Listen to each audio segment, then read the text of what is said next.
Hi, I'm Carlin Holbrook. I'm a John Maxwell Team certified coach, teacher, trainer, speaker, published author, and influencer with more than 25 years of global leadership experience.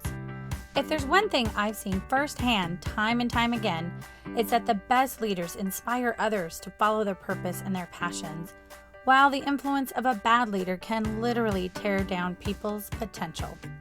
Join me for a few sips of leadership tips that will help you become a better leader by first conquering the hardest person to lead, you.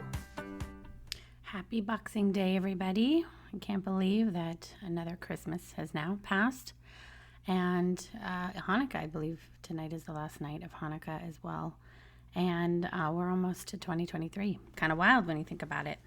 So I am going to do a few episodes leading over the new year to hopefully help everybody out there think about this past year, not live in it, not stay there, but then also how do we set intentions and the roadmap for a brand new year. I wanted to also just say thank you to everybody who listened to the 24 days of coffee advent calendar that Keurig created. It was very fun. I happened upon it at a Bed Bath & Beyond, and it just gave me an idea of, wow, this would be kind of fun to videotape each of these every day along with a leadership. So thank you. I know so many of you were sending me really nice DMs and notes and emails and texts about it. So I'm really glad you enjoyed it. It was a lot of fun for me. And it was just something new and different. And I kind of intentionally just kept it easy because I feel like we put so much pressure on ourselves. A lot of people are afraid to put content out there in the world because they're so worried about what other people think. And to be honest, I mean, I love it when my words or videos or podcasts and messages and all that hit home with people. Of course, that's why I do it ultimately, because my vision for my life and what I aspire to do is to add value to others through helping others achieve and believe in themselves and their dreams and be leaders. And so I love that, but I also do it for me because it's fun. And I'm not worried about the haters out there. And if everyone has an opinion about everybody, it's like, whatever.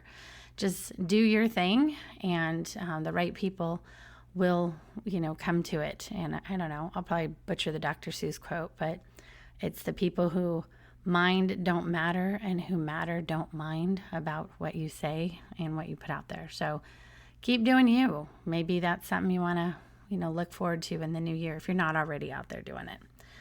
All right. But yeah, the advent calendar was a lot of fun. I was thinking, wow, I wish I had a 365-day advent calendar. Why hasn't anybody created that? And then, of course, it's like, well, that's what a can of coffee is. You drink it every day from that. But the element of surprise in an advent calendar is what was so fun. You generally knew the brands you were going to get. Just like if you bought a chocolate advent calendar, any kind of advent calendar, you kind of know, like, okay, this is generally what it's going to be. But there's still something about, like, opening up every single day and wondering what you're going to get. And I couldn't help but, get a little existential about it, if you will, and think about an advent calendar as a life calendar. And that, every day is a new day, a new beginning, a new opportunity. And you don't always know what you're going to get, right? Because life does throw you a lot of curveballs.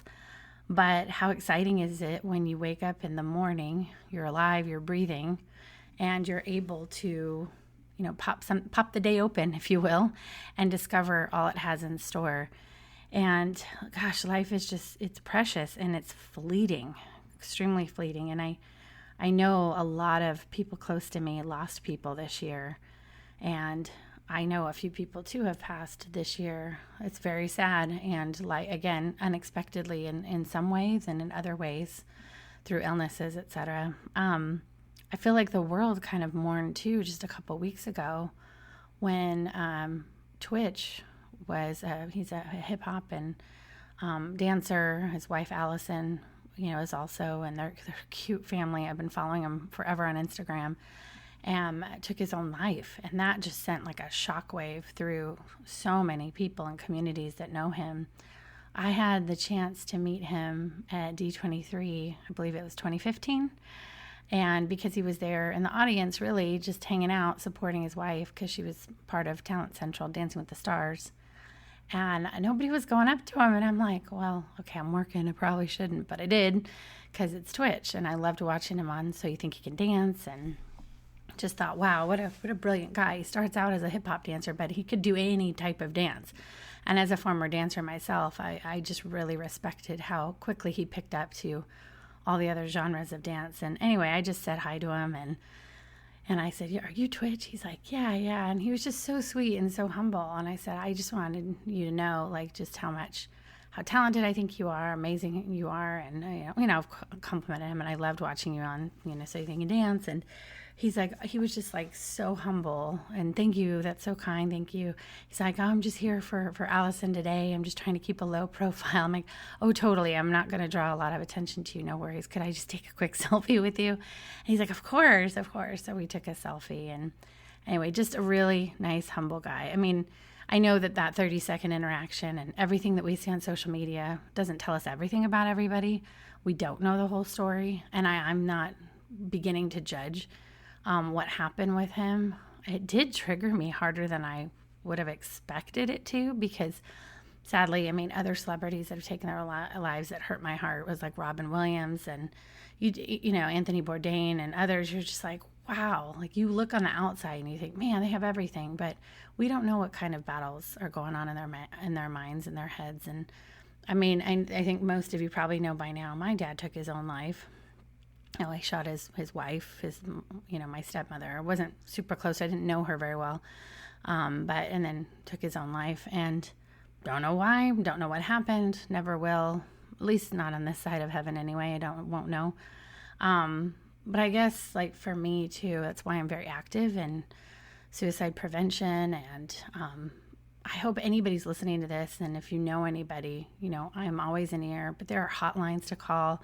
There are emergency lines to call. It's like, I struggle because I have not been there, but it's like I struggle and thinking, is that really the only way out? Is that really like you're so hopeless and deep in whatever mental state you're in, that is what you think solves something? It just doesn't. It doesn't. In fact, it leaves more depression and angst and hurt and questions in your wake. And I'm not sure. Anyway, not the road I intended to go down for today's podcast, but I guess a way to just say, when you reflect back on this year, you got to reflect on all the hurts and the pains, as well as the goods and the wonderful moments too. And recognize that there's always dawn, right? There's always a rainbow after the storm. There's always, no matter how bad this year is, no matter how bad it was for some of you, maybe you think, gosh, this was the worst year. There's always something to be grateful for, always something to be thankful for. I was listening to Mel Robbins' podcast, and I had no idea it was such a horrible year for her. And I loved that she shared these kind of 3 lessons that she learned this past year. And I wanted to pass them along because I think they're really helpful when you start looking at how you reflect on a year lived, right? The first one is, life is always trying to teach you something. And it's in that friction and space where you're uncomfortable is where you're doing the most learning. And I think that's so 100% right. Because you think about it, when you're having moments where, man, life is so good, everything feels so good, you're not learning. And I feel like we're never contented, right? We're always, oh, what's next? And we're always moving forward out of those spaces. And sometimes we just need to stop and reflect and recognize, like, when times are contentful, and just appreciate it, because it's not going to last, because life is a roller coaster and life is full of ups and downs and throws you curveballs. No one said life was easy, and no one said life was going to be fair in the definition of fair. It's messy, but it's beautiful. And I have definitely personally learned so much more from the rough times, the hurts, the pains, the uncomfortable times. I mean, life really does begin outside of your comfort zone, the end of your comfort zone, than you do in those times when you are contented and things are fine and happy. So I think when we keep that in mind and recognize when we're in the muck, whatever that muck is, just remind yourself that there's a lesson to be learned. I'm not feeling it now because I feel like crap, or I'm hurt, or I'm devastated, I'm depressed, I'm whatever. But I know if I stay resilient, if I stay strong, if I stay faithful, that this too shall pass. It always does. And I'm going to look back with hindsight, being 2020, and go, oh, okay, that's what I learned this from it. It sucked. I wouldn't want to go through it again, but this is what I learned from it. The second thing that she had said is, behind every excuse is fear. And I paused on that one too. I'm like, oh my gosh, you're right. Man, I have a litany of excuses for not exercising, for not putting myself, self-care first and getting in shape and maybe eating better and all the things. Is it fear? It's probably is in my case. I never thought of it that way. Fear of failure, fear of I'm going to try really hard and nothing's going to happen. So what's the point? And not being able to live with that. Maybe fear of putting myself out there, claiming that here's what I'm going to do. And then when I don't do it, people are going to be like, oh, Carlin, you talk a good game about leadership. You can't even lead yourself. Yeah, those are the fears that come out in my head for sure. So behind every excuse, so why do we allow the excuses to keep us in boxes, to keep us from pursuing and pushing ourselves into where we want to be or where our dreams may lead? Fear is all in your head. It's not real. So we got to get those lizardy thoughts out of our brains and recognize what it is. And it's like, yeah, it's normal to feel that. But can you turn those scared feelings into scared, excited feelings and scared-sided? And, look at it more as, okay, this might be really scary, but this could be really fun and challenging and interesting. And going back to lesson number 1, no matter what, I'm going to learn from this. And you can always course correct. You can always detour and take another path. And then her final lesson is change is not easy. Well, that's the understatement of the year, right?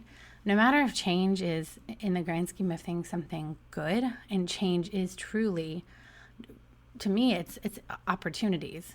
Like, I actually do thrive in change because I thrive in variety. Because when I'm stagnant, I get bored. And when I'm bored, I get lazy. And so some of that I think is ADD, but some of it is also I want to stay challenged because if I met this, so I volunteered with my team at Give Kids the World Village a couple of weeks ago. And I met one of the volunteers there, not a Disney volunteer. She volunteers and she's been volunteering at Give Kids the World Village for like 12 years. And she's 79 years old and you would never guess it. Like she is just... And I said, what is your secret? And she started just sharing with me her story and her life. And, we started talking. And I was like, wow. She's like, the secret is you just don't stop. You just keep going. You just keep moving forward. Keep trying new things. Keep getting out there. Keep your body moving. Don't stop. Otherwise, that's when things all catch up with you. And then, I think it's like that body and rest stays at rest. A body in motion stays in motion. And, I thought she was just so inspiring. But I think regardless of our age, we should all be like that, right? Keep moving forward. And it's okay. You move forward and it's like, okay, that didn't work out. That's okay. We're going to move this way. We're going to zigzag. We're going to go over this way. We're going to go that way. The goal is to just keep moving forward and recognize that whatever change you're going through, yeah, it's exhausting. It's mentally taxing. But you will get through it and you can get through it. And it's all in how you manage it. And it's so important when you're going through change or expecting more change and you're just not sure what it means for you, is to not get yourself all wrapped up in the what ifs. And the what if this happens? What if that happens? What if I lose my job? What if I'm part of this reorg? What if I get a new job? You don't know what you don't know. Just treat life like an advent calendar and open it one day at a time and enjoy that moment and that day and make those decisions for that day. It's so important to keep that mindset. Oh, all right. Well, I do have some sips. I think I want to continue the sips in my next episode too, but I'm going to give you 3 because I think we need to take this really slowly as we're in the last week of the year and getting ready for a new year. I think it's really important this time of year to really pause. And the first sip is reflect. Reflect on the year. And I'm going to steal a tool again from Mel Robbins. I thought it was a good one. Take a piece of paper, draw a line down the middle, write on the left side the shit I hate, and write on the right side the things I love. And I think you can use this when you go back through your life this past year. and just get it all out on paper and recognize the things that, man, you just really don't like. They could be moments in time, or they could be tasks, or they could be projects. They could be anything that you just don't like to do. And then, of course, the things you love. Can hopefully also this exercise helps you hone in to prioritize your life in the coming year. And then based on that, we're going to go into your second sip. And this is now time relinquish. It's time to really relinquish, because you can't go back in time. You can't go back to January 1, 2022. The year is done, so we're going to put that behind us. But before we do that, I think a good tool to do this is the corporate feedback tool that everyone loves to use, but I actually think it's really useful when you apply it to your own life. So what should you stop? What should you start? And what do you want to continue? So you have the things I hate, the things I love, and then now we're going to relinquish. So we're going to figure out, what are we going to stop, start, and then continue. And then again, the things you're going to start and continue then help fold into what is going to be your roadmap for the new year. But we're not there yet. We got to slow it down. So don't get too excited. Because the third sip, before we do any of that, and I think this is an important step that a lot of frameworks for New Year's and setting intentions, etc., doesn't have, is often I find things like, and I read a lot of articles about this and see a lot of tools and models for this. It's like, oh, reflect and now go. It's like, hold on, there's a bunch of steps in between that we need to do, because it's not so easy to just flip a switch on New Year's and say, yay, old year gone, new year here, everything's going to be wonderful. This is why New Year's resolutions are stupid and they suck, and you shouldn't set them, because it doesn't work. Anyone can make a list on the first day of a new year, go, I'm going to do all these things, ready, go. But it doesn't work because it's too fast, and it's putting too much pressure on yourself to achieve in like literally the first 30 days of a brand new year. That's why I'm a big fan. I think most of you know, if you've been listening to my podcast for any length of time, I'm a big fan of setting intentions with a word for the year, like a big theme of the year, and then setting some actions against that and some goals, but very slowly, small turtle steps. Like, let's not go 0 to 60 because we don't want to go 0 to, well, that was a nice thought, and now it's February and I'm going to throw that list out now. So anyway, back to the third sip if you're keeping up with me.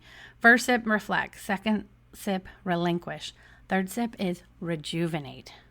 So between reflecting on your year, recognizing the things that you want to stop, start, continue, but before you get into a new year, take time, rejuvenate, refresh, relax. Just take steps back and just give yourself this moment to pause and have some downtime, because that is so important to just take care of yourself and before you head into a new year, before you even start thinking about your roadmap for the new year. And this can take any form that you want it to, any form that you're comfortable with, whatever is going to help you to feel like that deep inhale, exhale, and like, okay, 2023, I got this. It's going to be okay. And we're just going to take it one day at a time, like an advent calendar. So make sure you rejuvenate. Before we get into next episode, we're going to talk about the road ahead, because everybody needs a roadmap with a good GPS to get where you're going to go. Thank you for having a cup of coffee with me. For more sips and tips, connect with me on social and follow Leader Sips on Facebook, Twitter, Instagram, and Pinterest. And don't forget to visit my website, carlinholbrook.com. Until next time, keep on brewing.